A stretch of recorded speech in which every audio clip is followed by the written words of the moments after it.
रुद्रमाला विजयमाला से पीछे क्यों रह जाती है?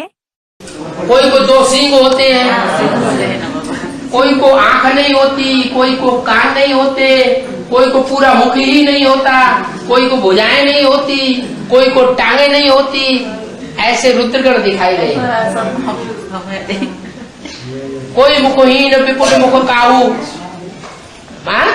इस तरह के अड़भंगे स्वरूप वाले दिखाई जाते हैं। इसका मतलब है ऐसे नहीं कि हाथ पांव नाक आंख का नहीं होते, आंख नहीं होती, माना ज्ञान तो ले रहे हैं लेकिन भक्तों की तरह अज्ञानी चलन चलते हैं। जैसे भक्त अंधे होते हैं ना, अंधश्रद्धा होकर के चलते हैं, अंधश्रद्धा में, ऐसे ज्ञान में तो चल रहे हैं लेकिन अंधे होकर के चल रहे हैं।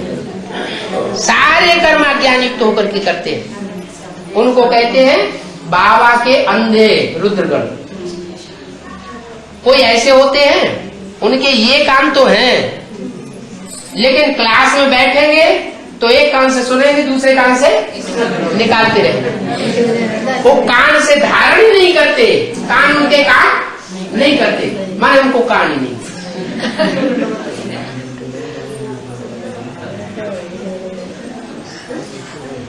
कोई को मुख ही नहीं है, माना ज्ञान तो सुनते हैं, ज्ञान उनकी समझ में भी आता है लेकिन दूसरों को सुनाए नहीं सकते। ऐसे होते ही नहीं? ऐसे भी कोई होते हैं कि ज्ञान रोज सुनेंगे, रोज क्लास में आएंगे, बुद्धि में समझ में भी आवेगा लेकिन दूसरों को ज्ञान सुनाए नहीं सकते। तो उनको जैसे मुख ही नहीं है। कोई को देखने के लिए ये भुजाएं तो है, ज्ञान में अच्छे खासे चलते हैं लेकिन भगवान के कार्य में कभी सहयोग नहीं देते। क्या? रोज ज्ञान सुनेंगे, रोज ज्ञान में बैठेंगे, रोज गीता पाठशाला मीटिंग मधुबन में जाएंगे लेकिन ईश्वरीय सेवा के सहयोग में कभी भगवान की भुजा नहीं बनी। भुजा बनकर के सहयोग देना ये उनके नसीब में नहीं है, इसलिए वो उनके हैं। कोई को टांगे ही नहीं, मैं सब कुछ करते हैं लेकिन पुरुषार्थ की दौड़ में दौड़ नहीं पाते, जहां के तहां पड़े हुए हैं। खाना पीना और सोना, पुरुषार्थ में कोई भी दौड़ नहीं दौड़ सकते। तो उनकी जैसे टांगे भी है। तो आ गया समझ? कोई को सींग दिखाए हैं, वो ज्ञान कम सुनाएंगे, सींग ज्यादा मारेंगे। बाबा कहते हैं कि हमारा ज्ञान अहिंसक है, किसी की हिंसा नहीं करनी। ज्ञान भी सुनाना है तो दूसरों को मीठा मीठा ज्ञान सुनाओ, कोई को दुख न हो, कोई को तकलीफ न हो। लेकिन कोई कोई की आदत होती है बीच बीच में ऐसी तीखी बात कहेंगे सामने बैठ के, उसको ऐसे लगेगा जैसे किसी ने सींग गुजर दिया हो।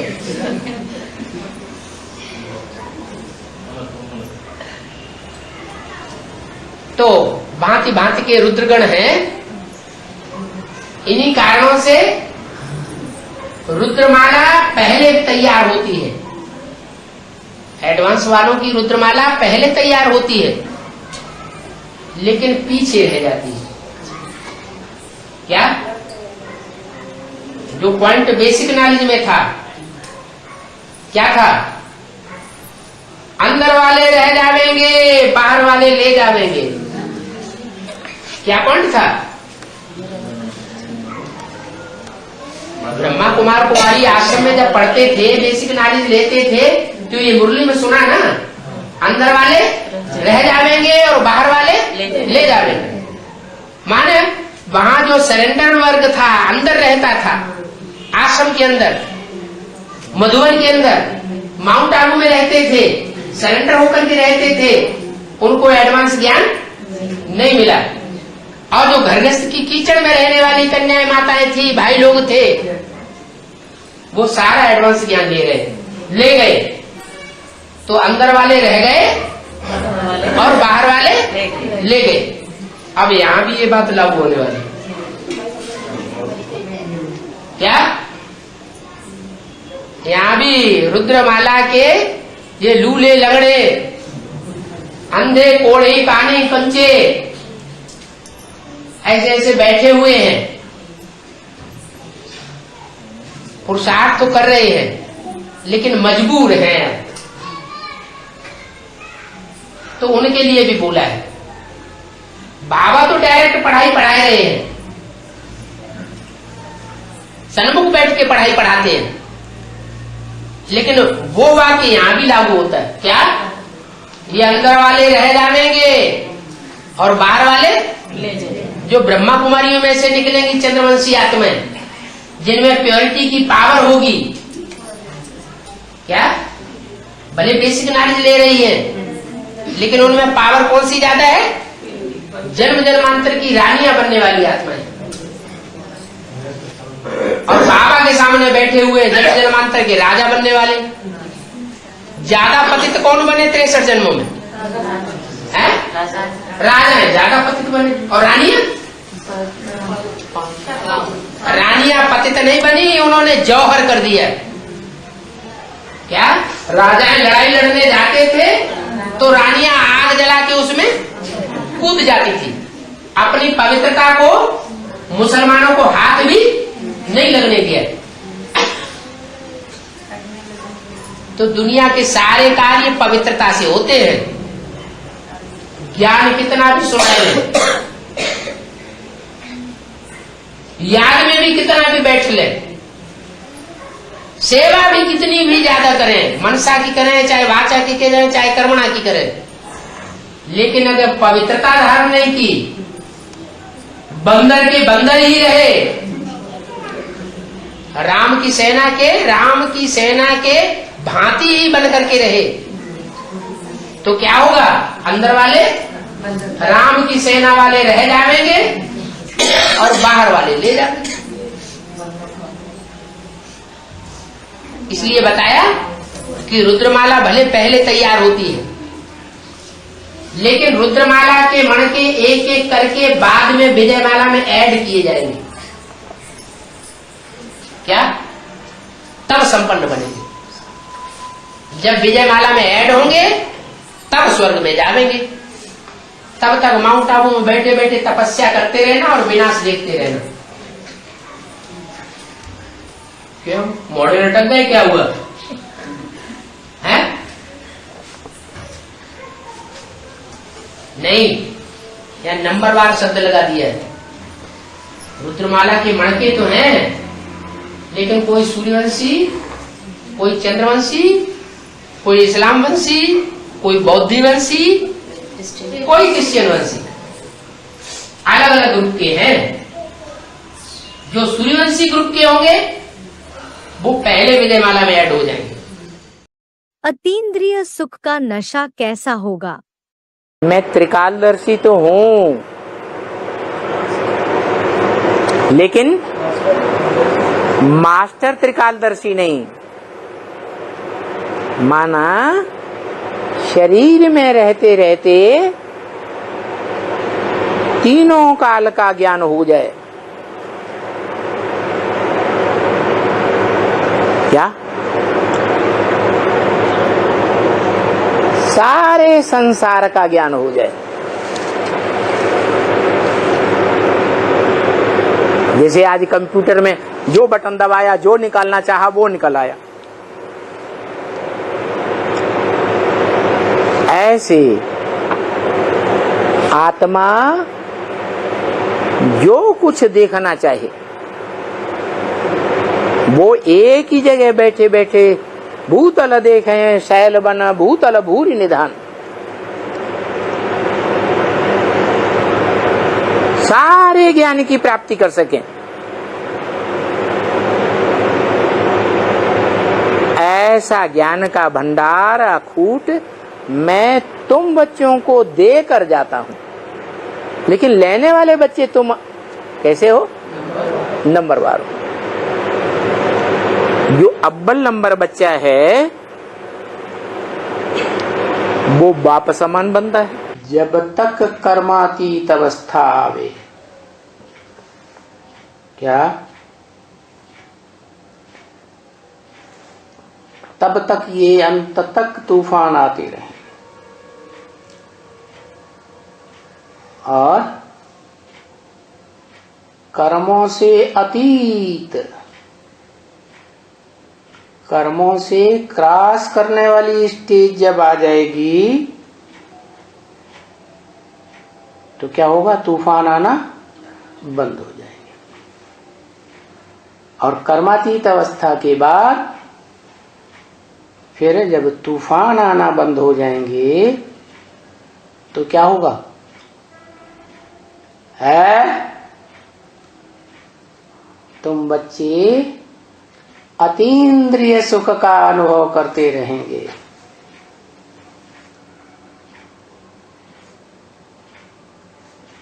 तो पीछे ये तूफान आ गया ना, सब कुछ बंद होगा।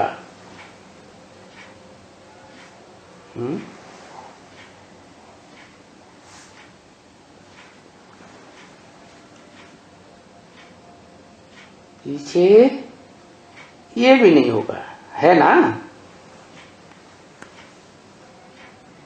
एक जरी जरी कोई भी तूफान की कुछ भी नहीं होगा।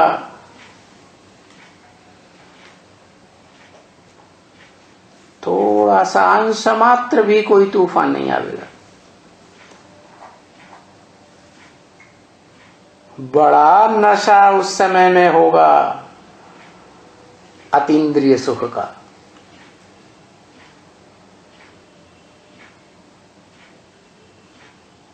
क्योंकि इंद्रियां देह के अंग हैं, चाहे ज्ञान इंद्रियां हो चाहे कर्म इंद्रियां हो।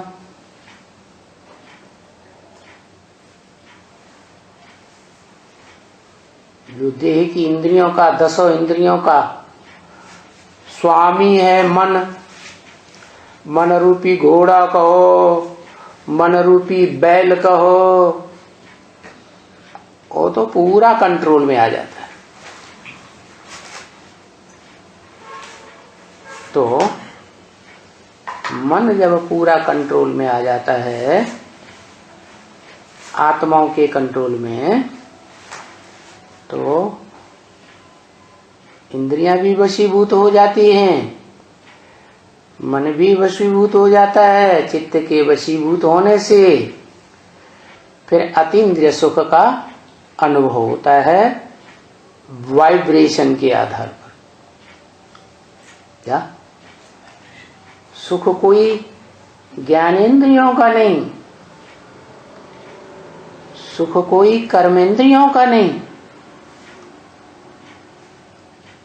सभी इंद्रियों से परे अतीन्द्रिय सुख, आत्मिक सुख। अरे उस समय तुमको तो साक्षात्कार, बस यहां बैठे बैठे भी तुम अपनी राजधानी भी देख सकेंगे। क्या कहा? कहाँ बैठे बैठे? माउंट आबू में तपस्या करते करते भी, आत्मिक स्थिति में बैठे बैठे भी तुम अपनी दिल्ली राजधानी देख सकेंगे। वो तुम्हारी ऐसी अवस्था आ जाएगी कि तुमको कोई शरीर लेकर, स्थूल या सूक्ष्म शरीर लेकर राजधानी देखने जाने की जरूरत नहीं। दूर बैठे बैठे सब कुछ देखते रहे।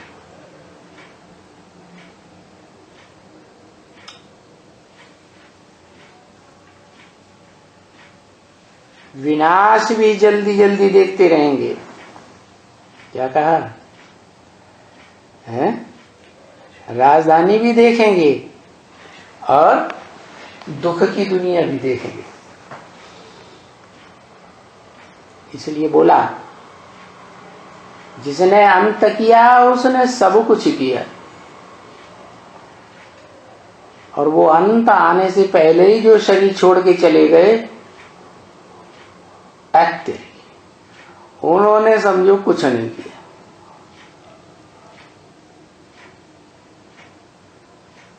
बहुत अच्छी अच्छी सीनरी देखेंगे। क्या?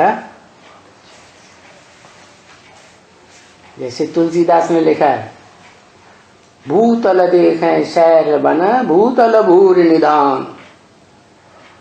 क्या? इस पृथ्वी पर जो भी प्रकृति की छटा है, पहाड़ों में, जंगलों में या पृथ्वी के तल्ले में, जहां जहां भी भूर निधान अर्थात बड़े बड़े भंडार भरे पड़े हैं सोने चांदी हीरे जवाहरातों के, वो सब एक जगह बैठे बैठे देखते रहेंगे। उदय शंकर डांस कि मुरलीधर बन सदा नाचते और नचाते रहना। तो मुरलीधर बनने वालों की निशानी क्या बताई?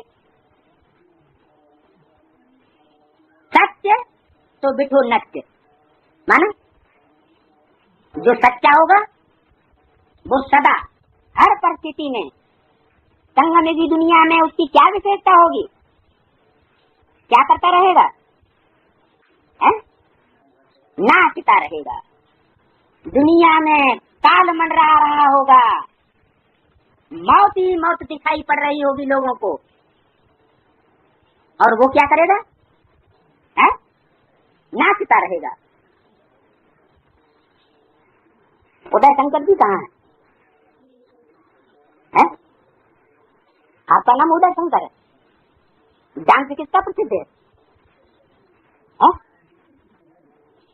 आज की पुरानी दुनिया में भी डांस किसका प्रसिद्ध है? उदय शंकर डांस। उन्होंने तो सिर्फ नाम रख लिया है, लेकिन ये बात कब की है? संगम युग में कोई उदय शंकर होंगे? आपका शंकर नहीं बताया क्या? आपका शंकर माने आपका शंकर तो होता ही नहीं। ज्ञान सूर्य अस्त होता, ऐसी यादगार कहाँ दिखाई है? ऐसी यादगार तो माउंट आबू में दिखाई गई कि वहां सूर्य अस्त होता है, सनसेट पॉइंट। लेकिन सूर्य जो उदय होता हुआ सूर्य है, चढ़ता हुआ सूर्य, चढ़ती कला का सूर्य, उसकी निशानी क्या है? और जीवन की हर परिस्थिति में नाचता रहेगा। उसको किसी भी बात में कोई भय महसूस होने वाले नहीं, और आत्माएं भयभीत होंगी। जैसे जहाज है, बाबा ने मिसाल दिया है, चंद्रकांत वेदांत जहाज, जिसको चढ़ कर के पार होना है। भक्ति मार्ग में मिसाल है, शंकर चाप जहाज, यही चढ़ उतर है पार नर। सिखों में भी गायन है, नानक चाप जहाज। उन्होंने नानक का नाम ठोक दिया है। वास्तव में परमपिता परमात्मा शिव के पार्ट की बात, कि वो पार्ट जो सत्य की नैया है, वो कितनी भी डोलती रहे, लेकिन जो कच्ची कमजोर आत्माएं होंगी वो हिलेंगी, घबराएंगी। लेकिन पक्की और मजबूत आत्माएं, श्रेष्ठ से श्रेष्ठ तकदीर बनाने वाली आत्माओं की निशानी क्या होगी? वो नाचती रहेंगी। तो दुनिया में भल विनाश बरपा होता रहे, कयामत ही क्यों ना आ जाए, ऐसी परिस्थितियां क्यों ना आ जाए, लेकिन वो नाचने की स्टेज में रहें।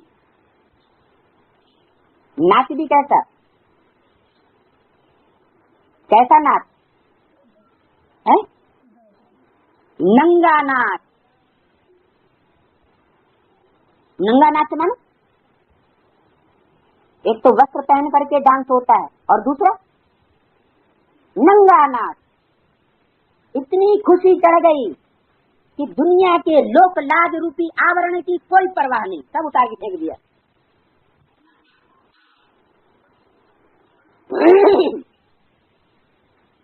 तो ये डांस करते थे। होने वाला है बड़ा भारी रिवॉल्यूशन। बीके में जो आधार मूर्त हैं दूसरे दूसरे धर्मों के, वो बड़े बड़े धर्म सत्ताधीशों से मिलकर के एक हो रहे हैं और राज्य सत्ताधीशों से भी मिलकर के एक हो रहे हैं।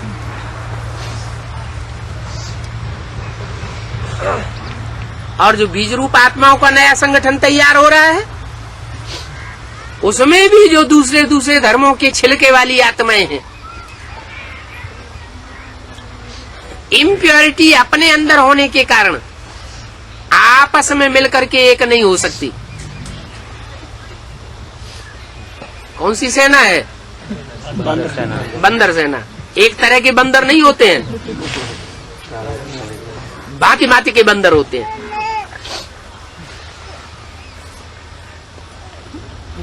ये अपनी कमजोरी को छुपाने के लिए, जो इम्प्योरिटी की कमजोरी है उसको छुपाने के लिए ये सच्चा पोता मेल नहीं देंगे। क्या करेंगे? उन आधार मूर्तों से मिलकर के एक हो जाएंगे। किन आधार मूर्तों से? जो दुनियावी धर्म गुरुओं से, धर्म सत्ताधीशों से और राज्य सत्ताधीशों से मिलकर के एक होते जा रहे हैं। सारी भक्ति मार्ग की परंपराएं अपनाते जा रहे हैं। तो बीज रूप आत्माओं में 90% तबक्का जो दूसरे दूसरे धर्मों से प्रभावित है, वो आधार मूर्तों से मिलकर के एक हो जाए।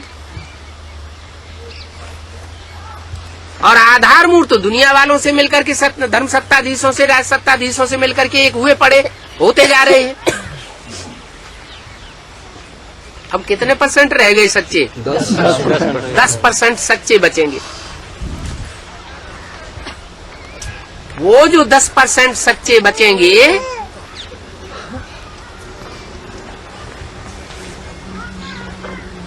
और उनको भी महामंत्र मिला हुआ है।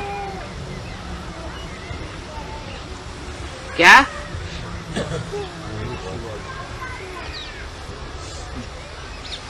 बाहुबल से विनाश होगा और योग बल से स्थापना होगी। योग बल कहो, प्रीति बल कहो, प्योरिटी का बल कहो,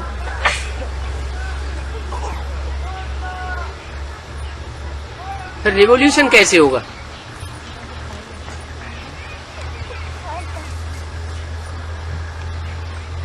ये तो सच्चे पांडव हो गए, ये लड़ाई लड़ेंगे नहीं।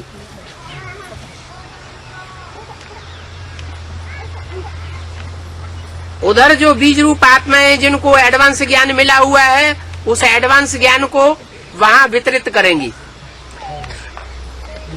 अपनी बुद्धि के आधार पर मिक्सचरिटी करके, अपनी कमजोरी को छुपाने के लिए।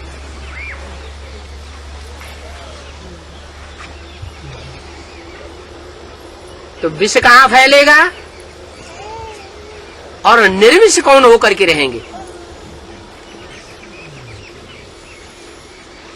जो 90% है उनमें विष फैलता चला जाएगा।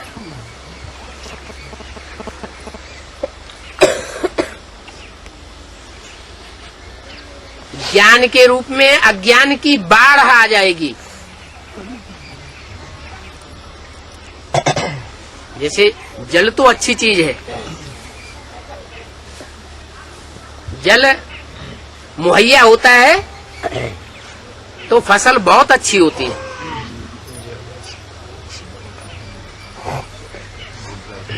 खेत बगीचे बाग सरसब्ज हो जाते हैं।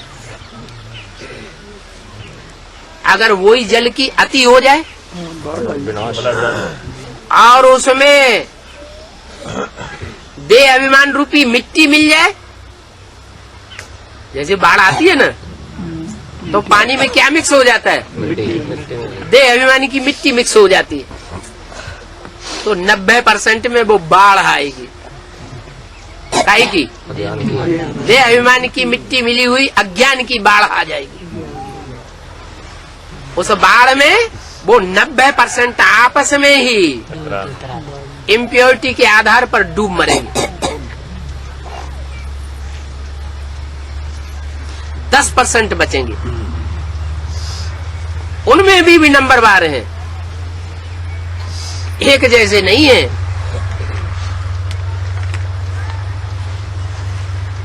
सब हीरे नहीं हैं। कोई माणिक हैं, कोई मोती हैं, कोई पन्ने हैं, कोई पुखराज हैं। तो टोटल जनसंख्या कितनी बचती है? 4.5 लाख।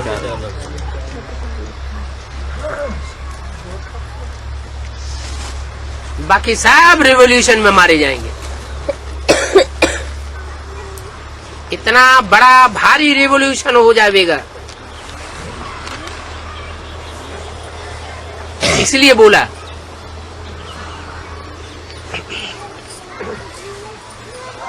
विनाश ज्वाला रुद्र ज्ञान यज्ञ कुंड से निकली और सारी दुनिया को चपेट में लेके बैठ गई।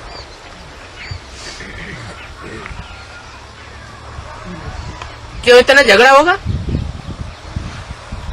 इतना दुनिया में खून खराबा क्यों होगा? क्योंकि ये जितने भी मंदिर, मस्जिद, गिरजाघर, गुरुद्वारे हैं, वो सब टूटने लग पड़ेंगे। अंधश्रद्धा के आधार पर चल रहे हैं। श्रद्धा विश्वास के आधार पर नहीं चल रहे हैं। इनके जो गुरु लोग हैं चलाने वाले, वो अंधश्रद्धा फैला रहे हैं। वो अंधश्रद्धा का हनन होगा, अज्ञानता का नाश होगा। सारे मंदिर, मस्जिद, गिरजाघर, गुरुद्वारे टूट करके एक ही बड़ा मंदिर दुनिया में रह जाएगा, जहां सारी दुनिया की नजर टिकी हुई होगी। वर्तमान समय हमारी याद की स्टेज कैसी होनी चाहिए? ज्वालामुखी याद, ज्वालामुखी याद है, जैसे ज्वालामुखी फटता है,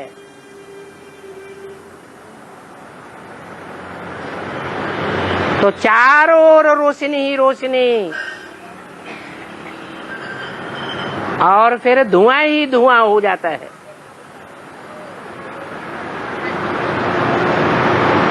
ऐसी याद होनी चाहिए। जब हम ज्वाला रूप याद में टिकेंगे,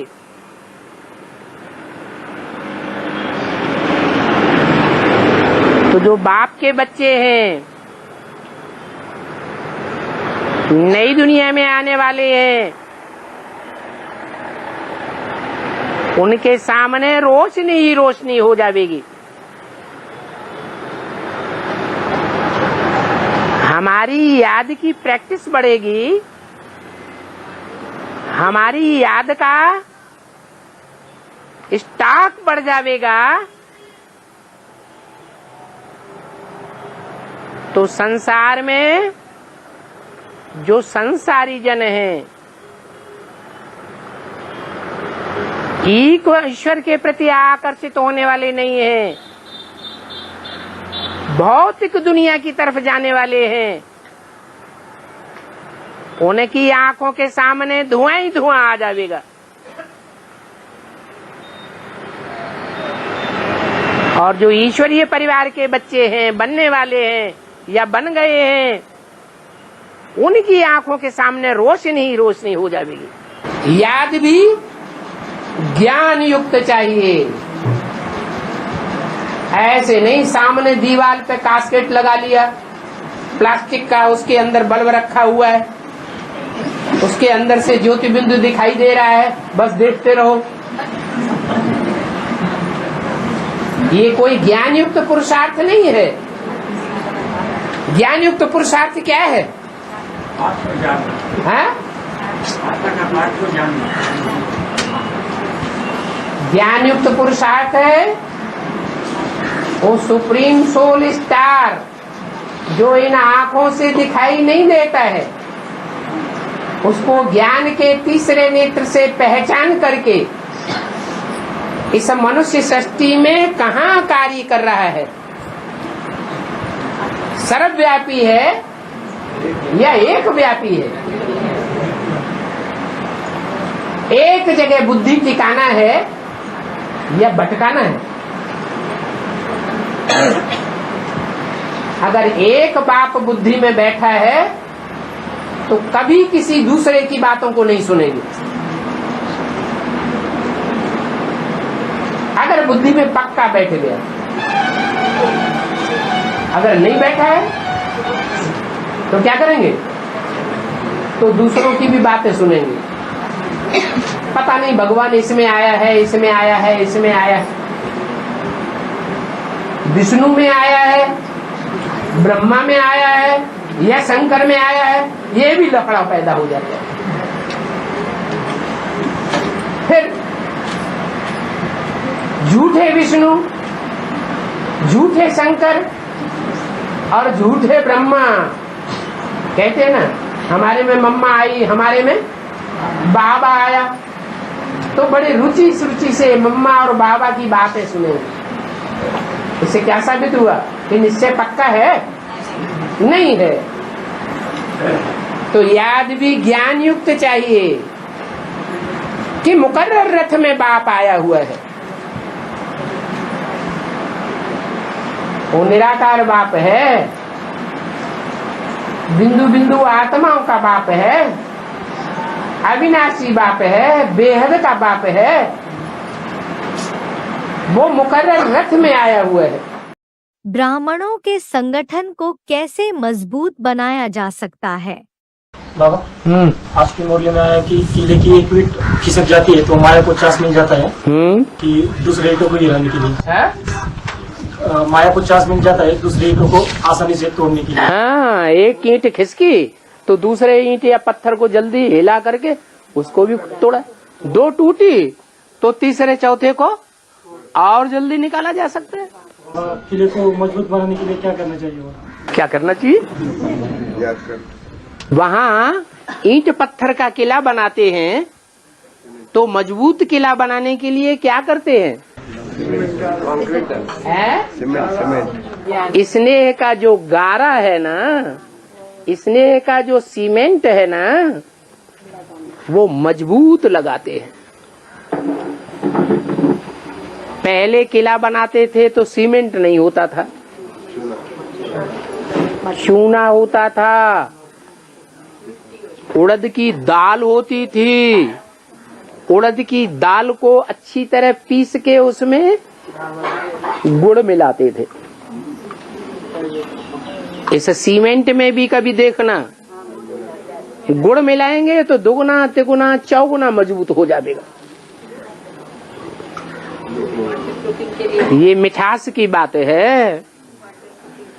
ब्राह्मण परिवार में जितना मिठास रखेंगे, कड़ुआहट पैदा नहीं होने देंगे, तो स्नेह का गारा बहुत मजबूत होता रहेगा।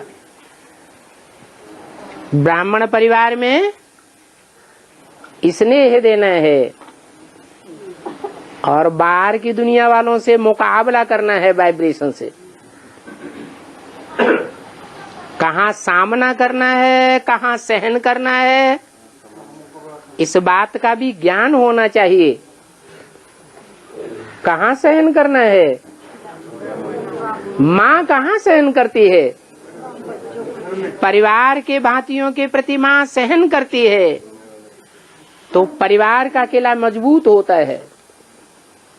इसलिए कहावत है कि घर की धरित्री अगर अच्छी हो तो घर स्वर्ग बन जाता है। घर की धरित्री अगर एक पति से प्रेम करने वाली, स्नेह करने वाली नहीं है, औरों से स्नेह करने लग पड़ती है, झूठा झूठा स्नेह दिखाती है, तो घर नरक बन जाता है। तो ये ब्राह्मणों का किला न टूटे, भले माया का फाइनल पेपर होता रहे, तो इसके लिए क्या करना है? अरे जिसने पूछा उसे बताने दो, क्या करना है? हैं? स्नेह देना है। किसको देना है? रावण को? हैं? ब्राह्मण परिवार। हाँ। ब्राह्मणों की दुनिया में पतझड़ और फिर नई शुरुआत कैसे हुई? जैसे सन 76 में बीके का विघटन शुरू हुआ, बेसिक ब्राह्मणों की दुनिया का विघटन शुरू हुआ। जैसे दुनिया बिगड़ गई, नए संगठन का फाउंडेशन पड़ गया, ऐसे ही सन 98 में एडवांस पार्टी का ध्वंस शुरू हो गया। जब ध्वंस होता है तो दूसरी तरफ स्थापना भी होती है। उसी समय अव्यक्तवाणी में बोला, जब इतना ध्वंस होता है तो जरूर कोई न कोई को अनिश्चय भी पैदा हुआ होगा ना। तो अनिश्चय जो अनिश्चय बुद्धि बन गए, वो तो मृत्यु को प्राप्त हुए। अनिश्चय बुद्धि विनश्यते। 1.5, 2, 3 साल तक जैसे कि पार्टियों का आना ही बंद हो गया। क्यों हुआ ऐसा? अनिश्चय बुद्धि हो गई। फिर बोला अव्यक्तवाणी में, दुनिया वालों की नजरों में बाप गुप्त हो गए और बच्चों के सामने प्रत्यक्ष हो गए। तो जरूर 98 के बाद भी कोई बच्चे थे। 98 की घटना का उनके ऊपर कोई असर नहीं हुआ और निश्चय बुद्धि के निश्चय बुद्धि ही बने रहे। और बहुतों ने पार्टियों को पकड़ लिया। कोई ने इस्लाम धर्म का पल्ला पकड़ा, कोई ने बौद्ध धर्म का पल्ला पकड़ा, कोई ने क्रिश्चियन धर्म का पल्ला पकड़ा, कोई ने आर्य समाजियों का पल्ला पकड़ा। सब अपने अपने ग्रुपबाजी शुरू हो गई। तो जो निश्चय बुद्धि पक्के बच्चे थे, उनके लिए घोषणा की गई कि तुम बच्चों के लिए बाप प्रत्यक्ष हो गए और दुनिया वालों की नजरों में बाप गुप्त हो गए। तो ये 98 के बाद बोलने की क्या जरूरत पड़ी थी? 76 में नहीं प्रत्यक्ष हो गए थे क्या? है? 76 में भी तो प्रत्यक्ष हो गए थे। फिर 98 में क्यों बोला? जरूर एडवांस पार्टी के अंदर कुछ आत्माएं थी जिनके ऊपर उस विनाश का कोई असर नहीं पड़ा। अटल निश्चय बुद्धि की अटल निश्चय बुद्धि बनकर के रही। जैसे पहले पुरुषार्थ करते थे, ईश्वरीय सेवा में रात दिन लगे हुए थे, ऐसे ही उस समय भी ईश्वरीय सेवा में रात दिन लगे रहे। क्योंकि असलियत को जानते थे कि सत्य क्या है और असत्य क्या है। तो तीसरी दुनिया का भी विनाश हो गया। तीसरी बार सृष्टि रची और फिर ध्वंस हो गई। –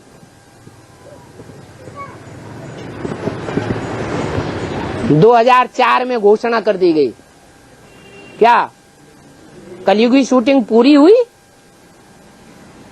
कलह कलेश युगी विघटन की शूटिंग पूरी हुई और 2004 में अव्यक्तवाणी में घोषणा कर दी। क्या है? हाँ, तुम बच्चों के लिए बाप दादा ने नई दुनिया की सौगात दी है, माने दे दी है।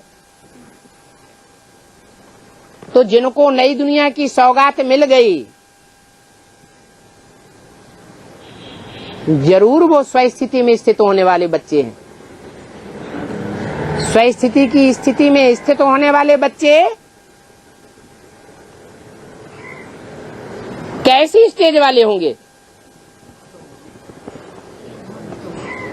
नष्टो मोहा पहली उनकी शिफ्ट होनी चाहिए औरों के मुकाबले।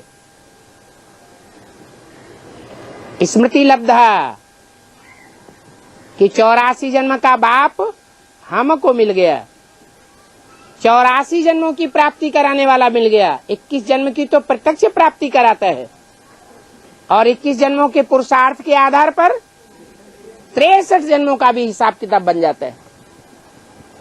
अब और कोई भी हमारा कल्याण करने वाला इस दुनिया में नहीं है, एक शिव बाबा, दूसरा न कोई। तो नई दुनिया का फाउंडेशन पड़ गया, फाउंडेशन पड़ गया, नई दुनिया नहीं बन गई। कोई मकान बनाया जाता है, पहले फाउंडेशन डाला जाता है कि पहली मंजिल बन जाती है, फाउंडेशन पड़ता है। फाउंडेशन पड़ गया, इसका मतलब कोई जरूरी नहीं है कि वो दुनिया रहने लायक बन गई। क्या फाउंडेशन जब डाला जाता है, अच्छी तरह उसकी ठुकाई होती है। जब ठुकाई होती है तो जो पत्थर डाले जाते हैं, नींव के पत्थर, उनमें से कुछ इधर भागते हैं, कुछ उधर भागते हैं, कुछ मजबूती से और गहराई में चले जाते हैं। ये सच्चे रूपी वृक्ष का फाउंडेशन पड़ रहा है, तो फाउंडेशन पड़ रहा है। एक अनोखा नजारा, एक तरफ हाहाकार और दूसरी तरफ जय जयकार। मम्मा ने कहा कि ऐसा समय आने वाला है जिसमें बच्चों को बहुत ही अचल अडोल रहना है, सामना करने की शक्ति धारण करनी है, क्योंकि चारों तरफ से प्रकृति भी, माया भी हर प्रकार से घेराव डालेगी।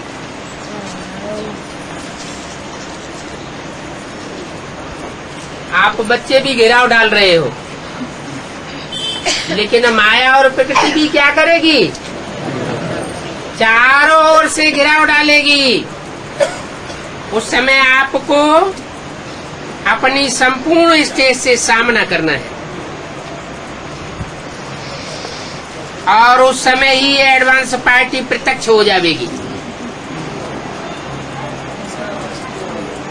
और आप लोगों के सामने जय जयकार होगी।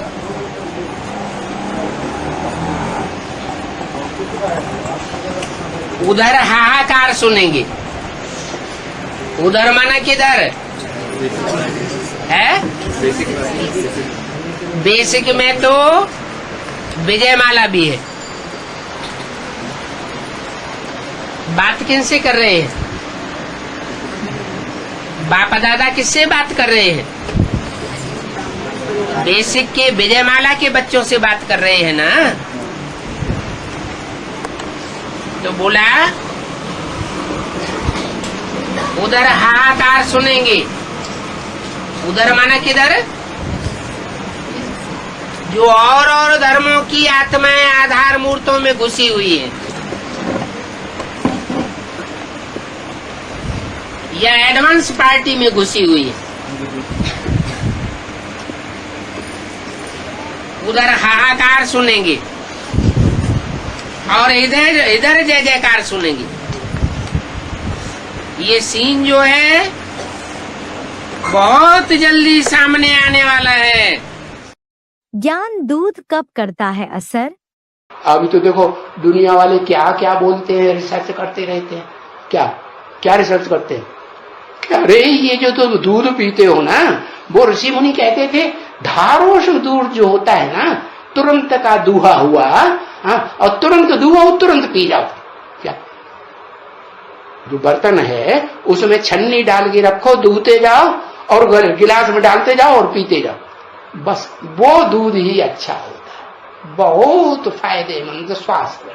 और जितनी ज्यादा देर हो जाएगी रखे रखे, उतना दूध क्या होगा, दुनिया की हवा लगेगी और क्या होगा, दूषित हो जाएगा।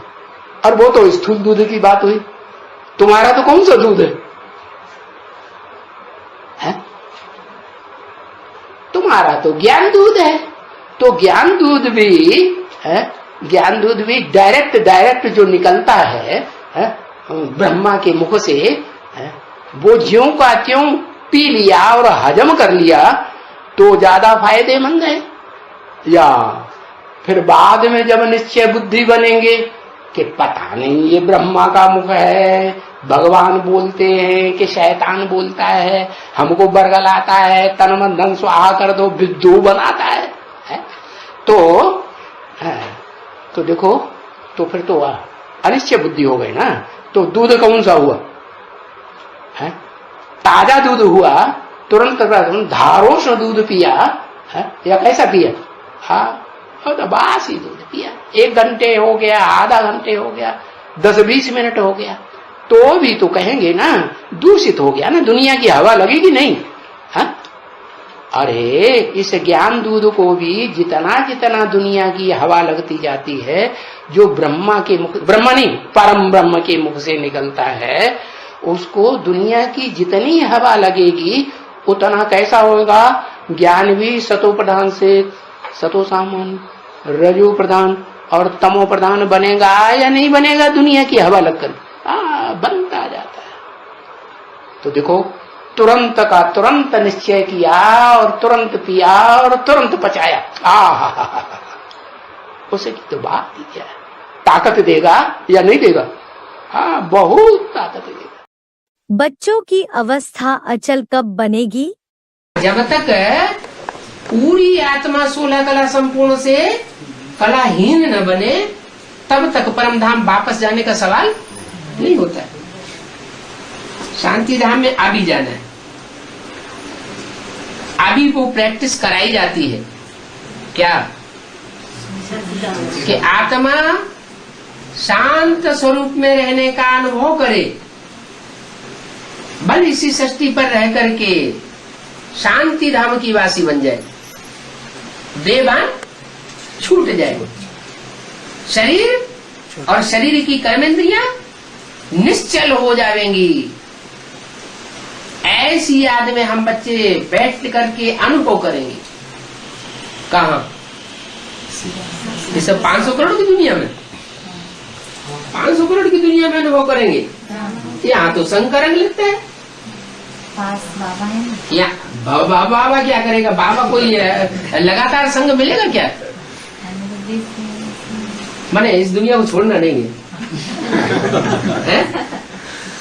दुनिया भी नहीं छोड़ना चाहते। बाबा तो कहते हैं एक शिव बाबा दूसरा न कोई, लेकिन दूसरे तो अपना हिसाब किताब लेने आ जाते हैं सामने।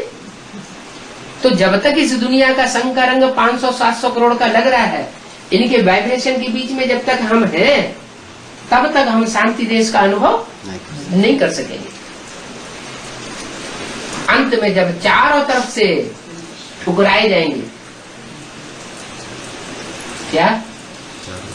लौकिक दुनिया भी ठुकराए, संबंधी भी ठुकराए,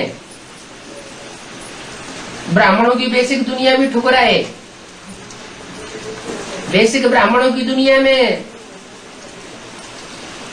जो दूसरे धर्म से कनेक्टेड आत्माएं हैं, वो एडवांस पार्टी की दूसरे धर्म की आत्माओं से मिल जाए और मिल करके फिर ठुकराए, तब क्या होगा? जब चारों तरफ से ठोकर मिलती है, तो एक वापस संसार ने जब ठुकराया, तब द्वार तुम्हारे आया।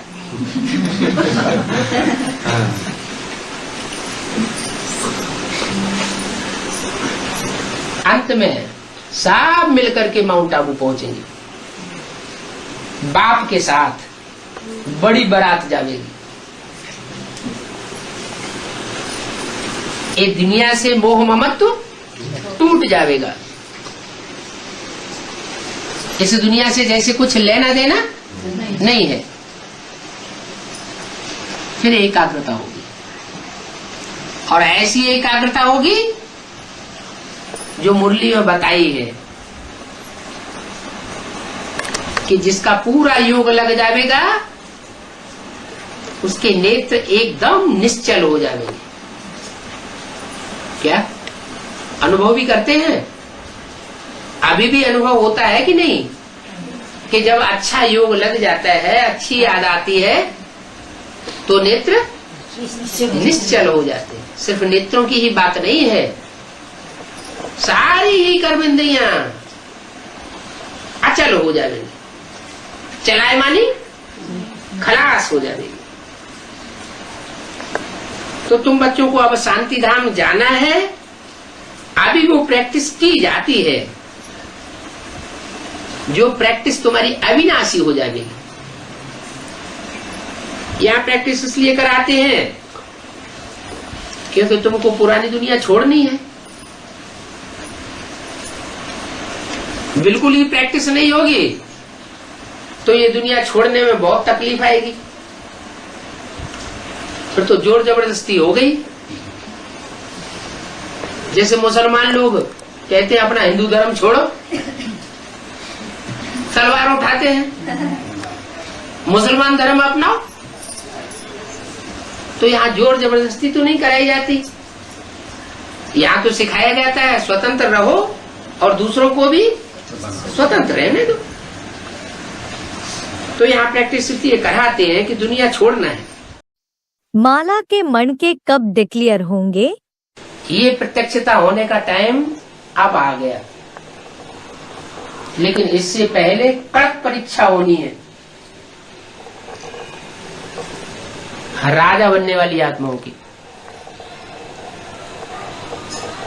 जब तक उन कड़क परीक्षाओं से पसार नहीं होंगे तब तक नंबर निर्धारित नहीं हो सकते। समाज भी परीक्षा लेगा, घर वाले भी परीक्षा लेंगे, अभी भी ले रहे हैं, लेकिन उस समय परीक्षाओं की तीव्रता बहुत हो जाएगी। माया अपना विकराल रूप धारण करेगी, प्रकृति अपना विकराल रूप धारण करेगी। मायावी आत्माएं छोड़ेंगी नहीं,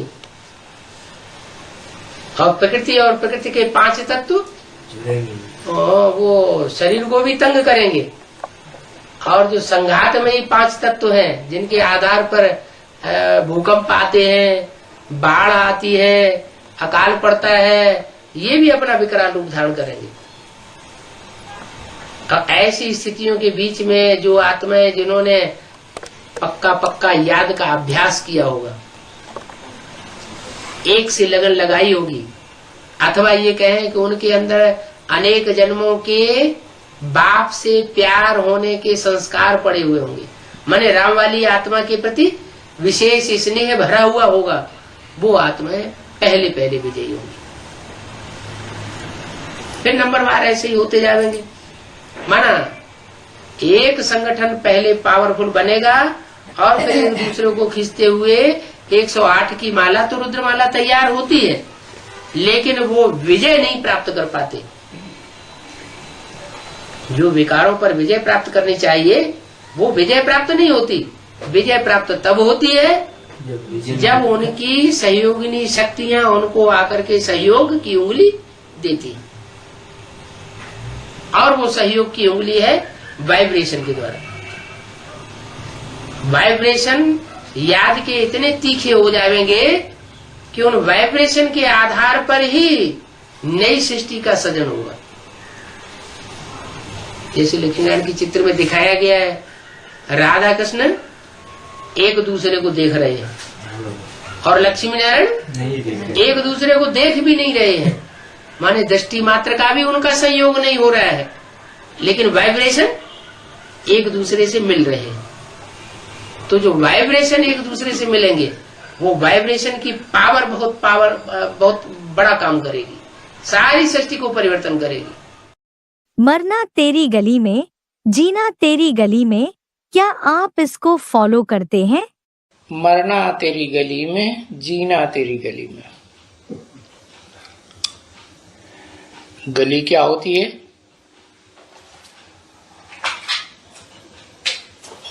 तो बेहद की बात है ना, बेहद का बाप बोलते हैं।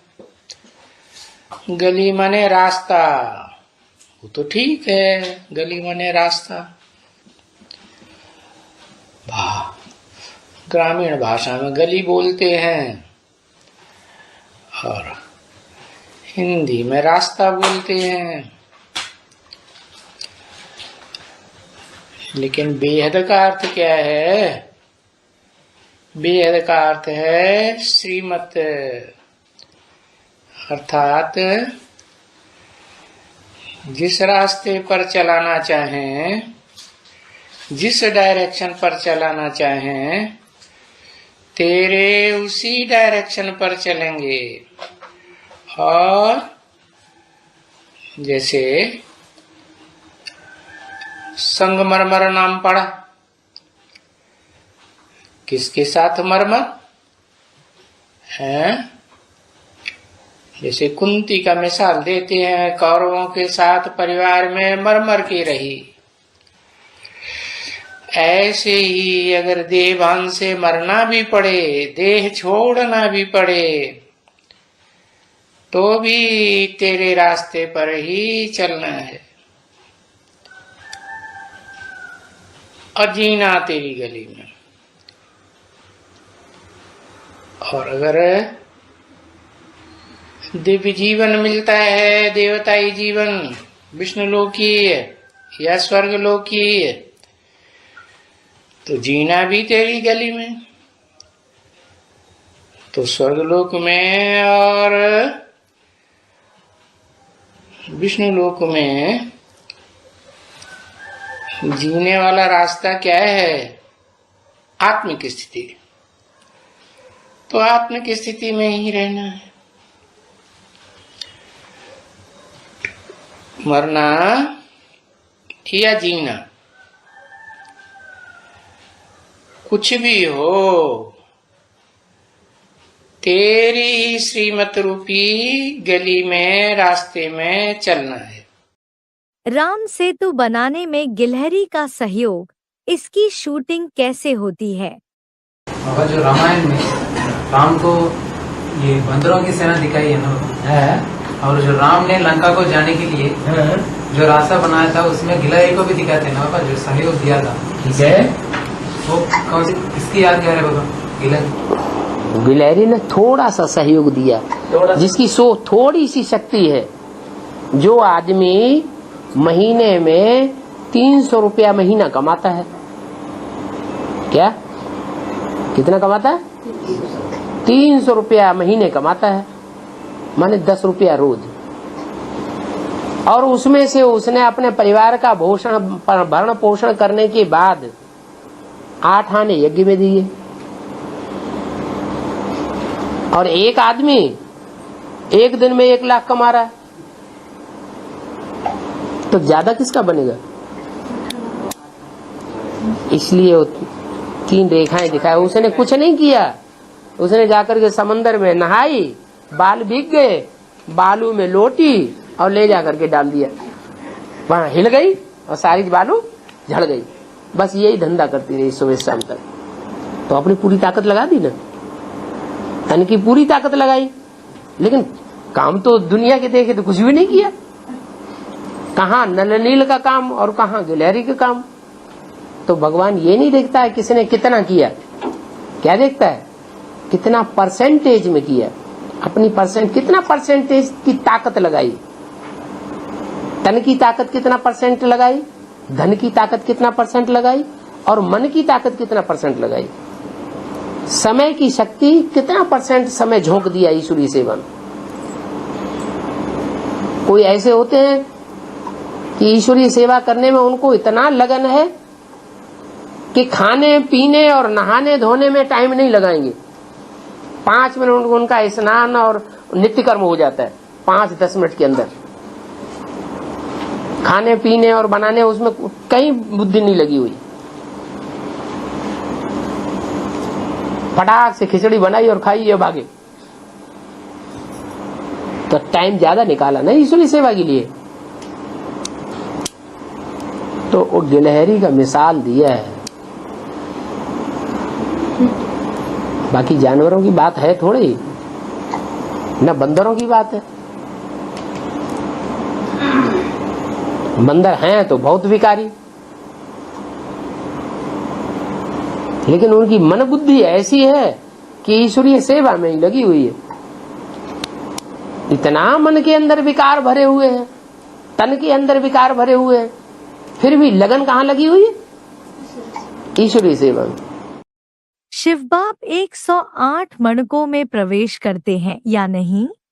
108 माता के मणके हैं। हाँ जी, उसकी सेवा उसी बिंदु शिव प्रवेश करता है कि बाप दादा प्रवेश करते हैं? 108 जो मणके हैं उनमें एक मणका तो सिर्फ बाप दादा ही प्रवेश कर सकते हैं। एक में राम दास में जैसे ब्रह्मा बाबा का प्रवेश करते हैं। हाँ जी, एक मणका तो ऐसा है जिसमें बाप दादा ही प्रवेश करते हैं, कोई दूसरी आत्मा प्रवेश नहीं कर सकती। बाकी जो है वो नंबरवार है, कोई में 2 प्रवेश करेंगे, कोई में 3, कोई में 4, कोई में 14 भी प्रवेश करेंगे। बाबा मैं ये पूछना चाहता हूँ, सेवा और जैसे एक तो मुकर्रर रथ है, इसमें बाप दादा जब सुप्रीम कोर्ट प्रवेश करते हैं, और दूसरे जैसे 108 हैं, राम और कृष्ण का वो प्रवेश करते हैं, उसमें शिव प्रवेश करता है बेटी में शिव। सेवा अर्थ कंट्रोलिंग टाइम के लिए सेवा अर्थ प्रवेश करते हैं, वो कोई कह नहीं सकता कि मेरे में प्रवेश है।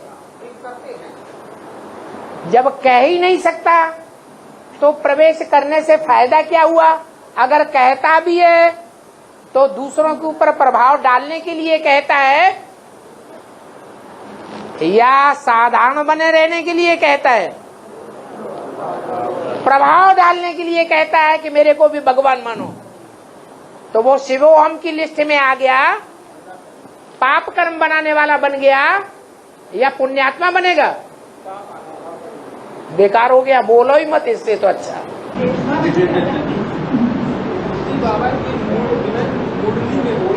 मुरली में बोला है, सत्य है, लेकिन ये भाव अंदर नहीं लाना है कि मैं जो सेवा करता हूँ वो शिव बाबा ने प्रवेश करके सेवा की है, मैं भी शिव बाबा हूँ। नारद बन जाएंगे। नारद ने भी क्या किया? थोड़ी सी तपस्या की, थोड़ी सी सेवा की, अब बस नशा चढ़ गया, ब्रह्मास्मि ब्रह्मास्मि। चारों तरफ उन्होंने आवाज कर दी। तो ये भी शिवोहम वाली बात हो जाती है। ये सबसे बड़ी गाली है भगवान बाप के लिए। उससे दुनिया का सबसे जास्ती पतन हुआ है। अब उत्थान सिर्फ एक बात से होता है। इस बात को उल्टा कर दो, भगवान सर्वव्यापी नहीं है, क्या है? एक व्यापी है।